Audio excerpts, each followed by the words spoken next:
ਜਿਹੜਾ ਵੀ ਇੱਕ ਇਤਾਤ ਆਰਡ ਹੈ ਜਿਹੜਾ ਉਹ ਮਤਲਬ ਪ੍ਰੈਸ ਕਾਨਫਰੰਸ ਕੋਟੇ ਮਤਲਬ ਕਤਲ ਹੁੰਦਾ ਹੈ ਤੇ ਇਮਰਾਨ ਖਾਨ ਹੈ ਜਿਹੜਾ ਉਜ਼ਮਾਨ ਪਾਰਕ ਬੈਠੇ ਹੈ। ਸਰ ਮੇਰੀ ਗੱਲ ਸੁਣੋ, ਕੋਈ ਖੁਦਾ ਦਾ ਖੌਫ ਵੀ ਹੈ ਦੁਨੀਆ ਤੇ ਇਨਸਾਨ ਨੂੰ ਜਾਂ ਨਹੀਂ ਹੈ? ਆਸਮ ਮਨੀਰ ਸਾਹਿਬ ਇੱਕ ਬੰਦਾ ਜ਼ਮਾਨ ਪਾਰਕ ਹੈ, ਇੱਕ ਬੰਦਾ ਜਿਹੜਾ ਉਹ ਉੱਥੇ ਮਤਲਬ ਹੈ ਜਨਾਬ ਮੇਰੀ ਕੋਟੇ ਜਿਹੜਾ ਮਤਲਬ ਇੱਕ ਵਕੀਲ ਹੈ ਜਿਹੜਾ ਕਤਲ ਪਿਆ ਹੁੰਦਾ ਹੈ ਔਰ ਉਹਦਾ ਕਤਲ ਦਾ ਮੁਕੱਦਮਾ ਜਿਹੜਾ ਉਹਦੇ ਤੇ ਮਤਲਬ ਇਮਰਾਨ ਖਾਨ ਦੇ ਉੱਤੇ ਜਿਹੜਾ ਦਰਜ ਹੋ ਰਿਹਾ ਹੈ। ਸਰ ਮੇਰੀ ਅਰਜ਼ ਸੁਣੋ, ਇਹ ਜਿਹੜੀਆਂ 13-14 ਜਮਾਤਾਂ ਨੇ ਇਹਨਾਂ ਦਾ ਰਿਜ਼ਲਟ ਜਿਹੜਾ ਉਹ ਵੀ ਤੁਸੀਂ ਮਤਲਬ ਦੇਖਿਆ ਜਾਂ ਕੋਈ ਨਹੀਂ ਦੇਖਿਆ ਹੋਣਾ ਤੁਸੀਂ ਮਾਸ਼ਾਅੱਲਾ। ਮੁਸ਼ਰਫ ਤੇ ਹਮਲਾ ਕਰਨ ਵਾਲੇ ਉਹ ਅੱਜ ਨੂਨ ਲੀਗ ਔਰ ਪੀਪੀ ਦੇ ਵਿੱਚ ਨੇ ਜਿਨ੍ਹਾਂ ਮੁਸ਼ਰਫ ਤੇ ਹਮਲਾ ਕੀਤਾ ਸੀ।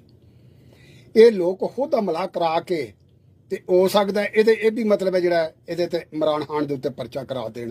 ਇਹਨਾਂ ਦਾ ਕੋਈ ਪਤਾ ਨਹੀਂ, ਇਹਨਾਂ ਦਾ ਦੀਨ ਮਾਨ, ਇਹਨਾਂ ਦਾ ਮਜ਼ਹਬ ਮਤਲਬ ਕੋਈ ਨਹੀਂ ਹੈਗਾ।